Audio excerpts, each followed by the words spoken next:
уулуурхай хөндөлтөрийн яамнаас салбарын хууль тогтоомжтой бол реформ хийж байгалийн сангийн баялаг буюу энэ баялагын сангийн хууль боловсруулж өргөн барих, уулуурхайн салбартай холбоотой байгаль орчин, нийгэм эдийн засгийн асуудлуудыг шийдвэрлэх чиглэл өргөн хүрээтэй ажлуудыг бид нар хийж байгаа.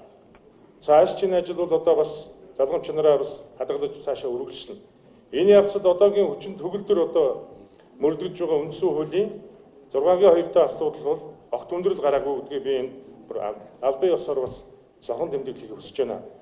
Өнөөдрийн байдлаар уулуурхайгаас олсон орлогыг улсын төсвөөр дамжуулан улсын өдөр тутмын зардалд мөн улсын хөгжил чиглэсэн бүтээн байгуулалтанд бид бүхэн зарцуулж байгаа.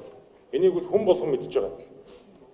Үүнийг энгийн үгээр хэлбэл урсгал зардалтай болон хөгжилдөө зарцуулж байгаа гэж та бүхэн шууд ойлгож байна. За уулуурхай төслүүд цаашдаа нэмэгдэж, орлого нэмэгдэх тусам хөгжилд зарцуулах хөрөнгө мөнгөний хэмжээ цаашдаа нэмэгдэх нь ойлгомжтой. Баялагын сангийн хуулиар дамжуулан ирээдүйн үедээ чиглэсэн хөрөнгө оруулалт мөн нэмэгдэнэ гэж та бүхэн бас ойлгох ёстой. Энэ хуулийн төслөөр ардчилсан намын бүлгээс Нарантуяа гишүүн бас ахлаж идэвхтэй оролцож байгаа. Ерөнхийлөгчийн зүгээс ч бас энэ баялагын сангийн хуулийг бол бас яаралтай бас их хурлд оруулж батгуулах ёстой гэдэг ийм бодолтой байгаа. Их хурлын дарагч мөн адил. Тэгэхээр бид энэ баялагын сангийн хуулиа бас оруулснараа цаашдаа бас энэ ирээдүйд итгэх итгэл улс орны хөгжлийг бас түрэгдэх, өргөгдөх, эдийн засгаад хэлэх юм бодлогууд нэмэгдэнэ гэж та бүхэн ойлгоорой.